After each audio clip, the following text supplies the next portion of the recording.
dynamic speaker from Toastmasters within the division, and part of what we'll be implementing as a division is to give, especially our young people, a chance to showcase what they can do, showcase themselves, and to go out there and take over the world. I think as Paul mentioned, we don't join to do a CC. We join because doing the CC gives us an opportunity out there somewhere to take over the world. And without further ado, I'll read out his introduction. The next speaker is Christian. It says here, Christian is the former Vice President of Education and incoming President of the Johannesburg Toastmasters Club, the oldest Toastmasters Club outside of North America. What? Yeah.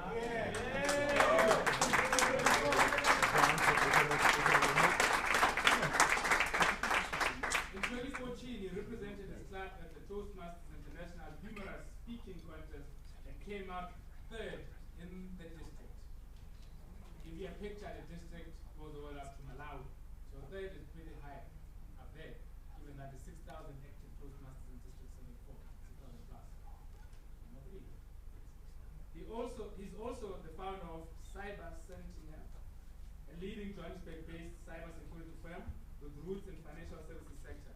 He is responsible for making sure that zeros don't disappear from your bank balance while you sleep. But please don't ask him to add any. When he's not busy protecting civilians from cyber criminals, he likes taking part, such as marathon running, pilots, and Taekwondo, a Korean-based martial art. While Christian likes to read books about his heroes, such as John D. Rockefeller, Benjamin Franklin, and Arnold Schwarzenegger, his true inspiration for success comes from the stories of ordinary people around him, and his dream is that his own humble story can inspire success in others. Ladies and gentlemen, with this keynote presentation, Kill the Chicken, please help me welcome Christian Nyakanyanga. Christian Nyakanyanga.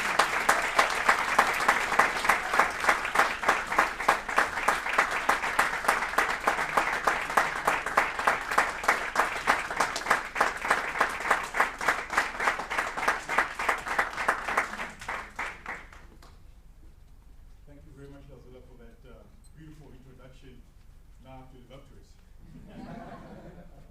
And thanks for this microphone. Now my dream of being a rapper is almost full circle. Now, by show of hands, how many here remember Nelson Mandela? Oh. I see some people don't remember Nelson Mandela.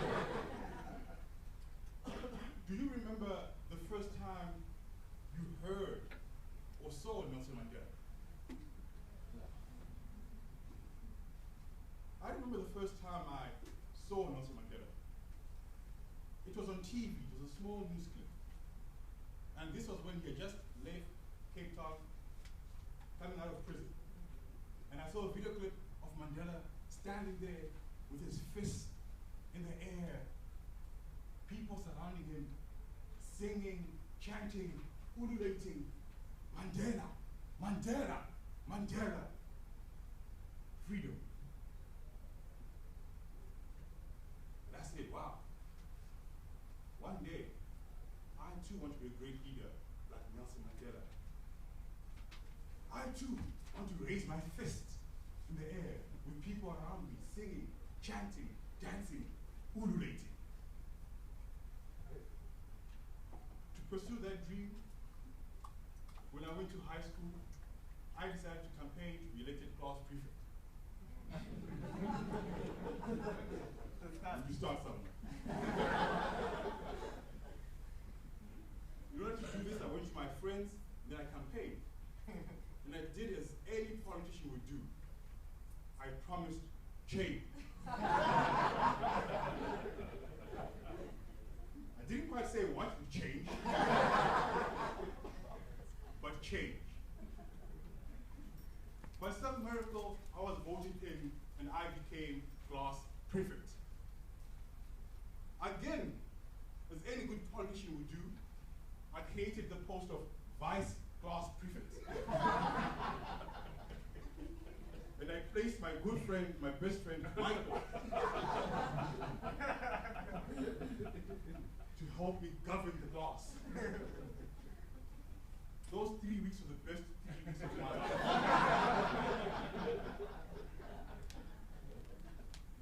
Michael and I governed that class ruthlessly.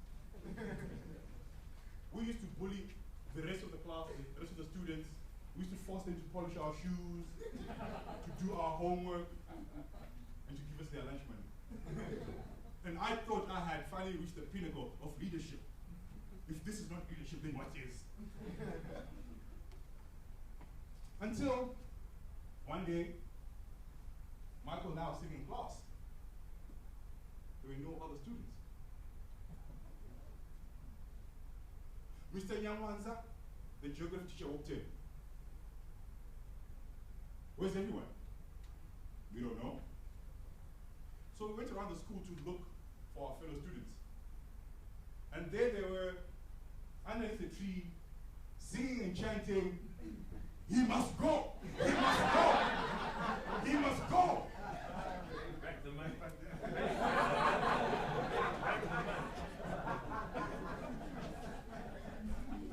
And I was thinking, who must go?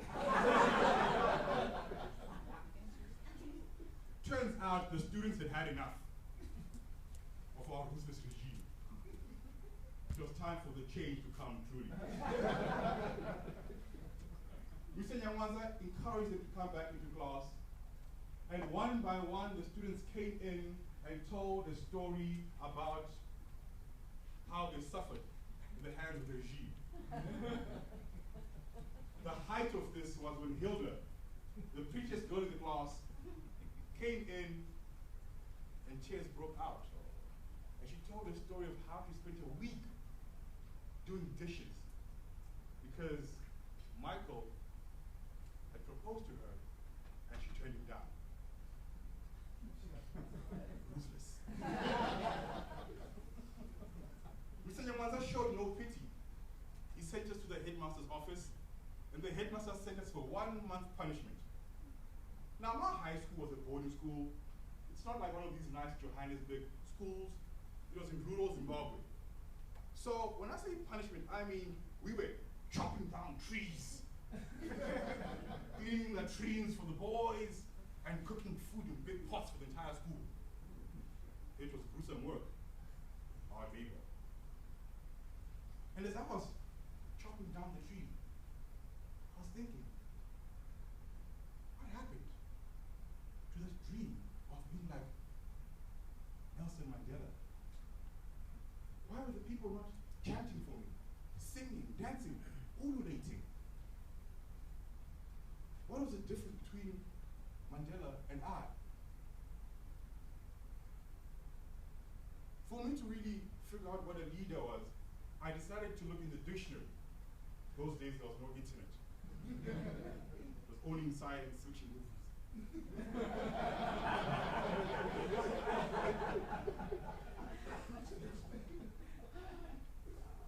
So I went to the dictionary and I looked up the term leader.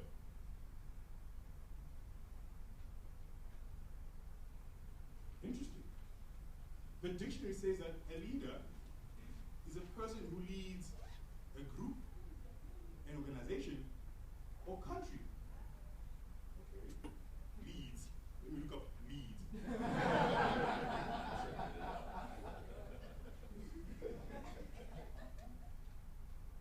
To lead is to show the way to a destination by going in front or to the side.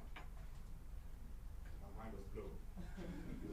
So a leader is a person who shows a group, an organization, or a country the way to a destination by going in front or to the side. When I read that, I thought to myself, what did I show my fellow classmates? I showed them brutality, selfishness, and pretty much how to be a bully. But what did Mandela show us? Mandela showed us that a young boy from Tunu can come from raising goats to becoming a lawyer in Johannesburg. And that same ordinary lawyer can become a champion of freedom and save a nation. He showed us the value of sacrifice, 27 years in prison. And most importantly, he showed us how to forgive. With that knowledge, I decided I was going to change my ways. It's never too late for a dictator.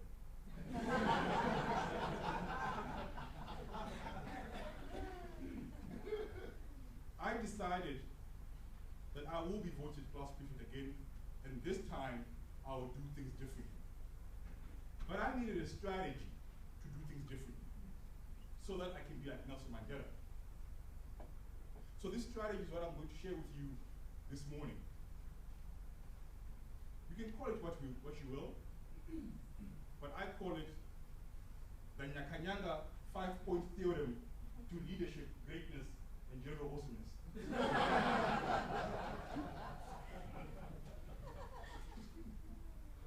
These are 5 points that I've learned through my journey as a leader, as class prefect, in a corporate role, or in the IT industry. The first point is that you must never, this is the serious part. The first point is that you must never, ever, I repeat, never, ever be on time.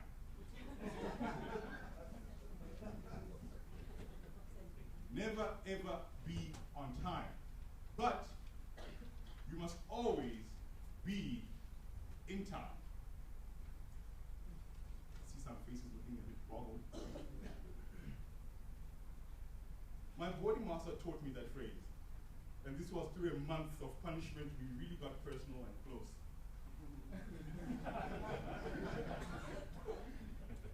The difference between being on time and being in time is that if the meeting starts at 7 a.m., being on time, you walk through the door at 7.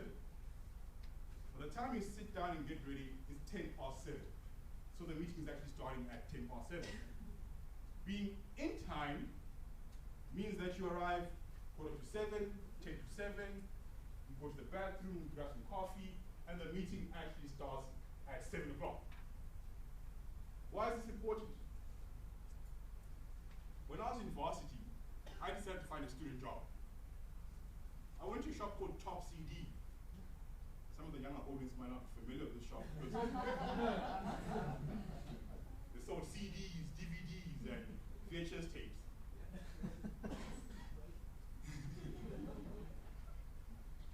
I went for the interview, and I made it to the top 5.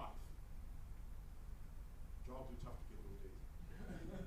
I made it to the top 5, and they said to us, come back tomorrow morning at 8 o'clock, meet the shop owner, and then he will decide amongst the 5 of you who will help you run the shop.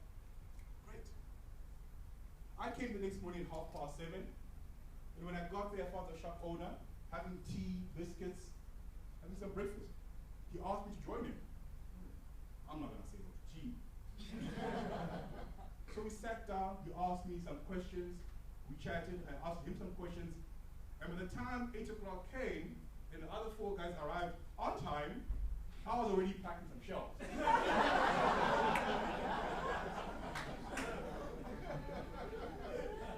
Would you like to speak to the manager? Come to it.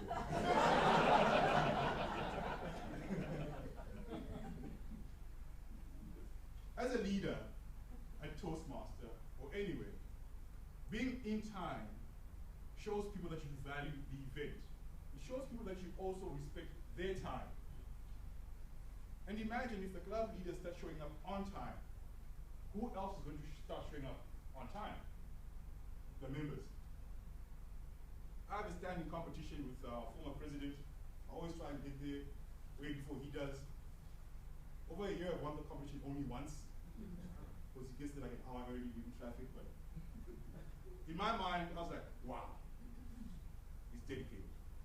So So point number one, never ever be on time, but always be in time. Point number two, do as you say. That's quite simple. Do as you say. What do we call people who say something and then don't do it? Liars. Lawyers, huh? If you say you're going to do something and don't do it, you're a liar.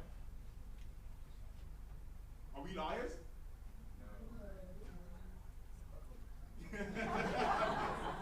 You're not convincing me. You see, once you become a liar in the small things, we're not going to trust you with the big things. If you say you're going to send out the minutes, but then don't, guess who's not becoming president? If you say you're going to do something and don't do it, people don't trust your word.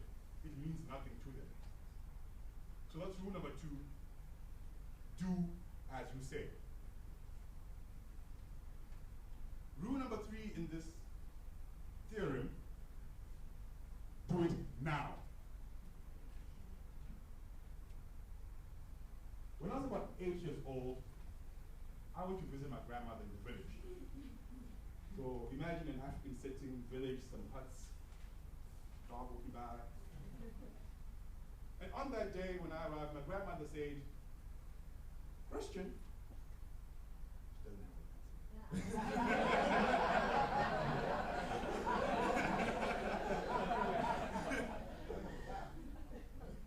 let's just pretend. She said, Christian, do you see that chicken over there? Catch it, kill it, tonight we'll have chicken. You should have seen this chicken. You know, one of those chickens that walks around the yard, like it owns the place.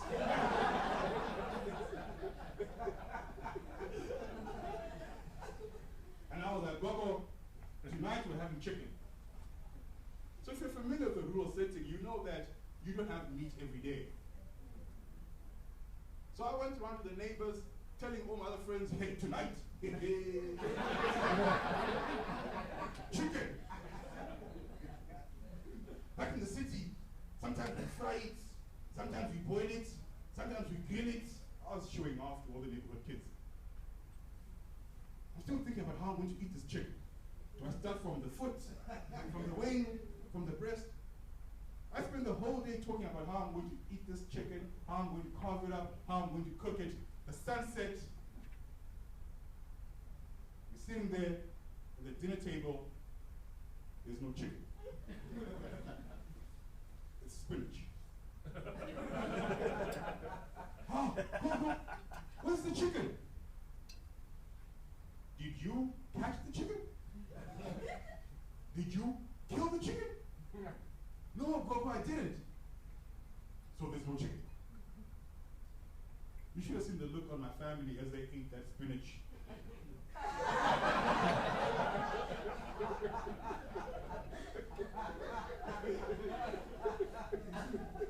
Just imagine after spending a day being told the various ways in which you eat chicken, you end up with spinach. So I said, Gogo, tomorrow morning, wake me up early. I'm going to catch that chicken, I'm going to kill that chicken, then we'll have chicken. Then she said, okay, yes, I'll wake you up. But tonight, we have spinach. The next morning, I woke up bright and early with my Gogo. I ran to the chicken coop. I got there. As I approached, I saw the door was slightly ajar. I got in. Everything looked disheveled and ruffled. Gogo, where's my chicken? Gogo, where's my chicken? My Gogo came with shock and surprise in her face. Oh! The neighbor's dog ate your chicken. Gogo. For someone who was surprised, that answer came really quickly.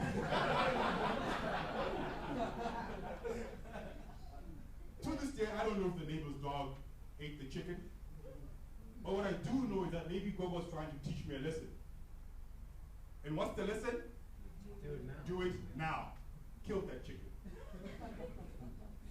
So that's lesson number 3. Do it now. Lesson number 4, we must have a do as I do attitude. A do as I do attitude means that as a leader, don't ask people to do something that you can't do. Don't stand there and request CCs for the next meeting when you yourself have not done one in a few years. We all have excuses. We all have reasons not to do them.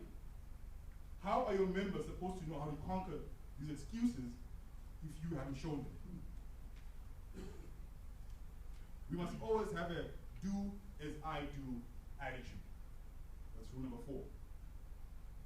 And rule number 5, and which I think is the most important rule, is to do you. Do you.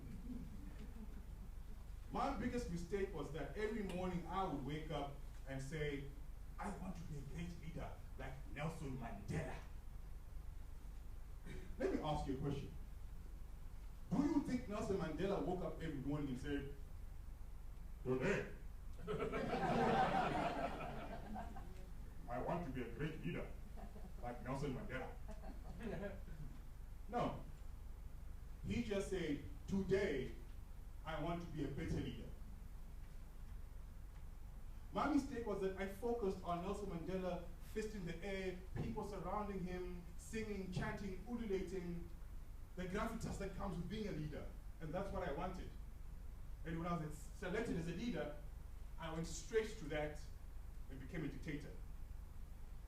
What I forgot was that when Nelson Mandela had his fist in the air with people around him, he was coming out of prison. 27 years of hard labor, cracking rocks. By that time, he was on the back of 2 broken marriages. And his eyesight was over gone. That was the true cost of being a leader. Those experiences are what made Mandela, Mandela. I can't be Mandela. Mandela is Mandela because of those experiences. You can't be Mandela. No one can be Mandela. Only Mandela can be Mandela. But what you can be is the best of who you are. So do you. 4 years later, after I was overthrown, somehow I got elected as class prefect again. And this time it was different. I worked with the people. And at the end of that year, I was selected. Our class was voted the best class of the school. And that was because I had focused not on the goal of the fist, but on the goal of being a better leader. So these 5 points I've given you today. Point number 1, never be on time, always be in time. Point number 2, do as you say. Point number 3, do it now. Point number 4, have a do as I do attitude. Point number 5, do you. You can take these 5 principles and apply them to your life the best way you know how.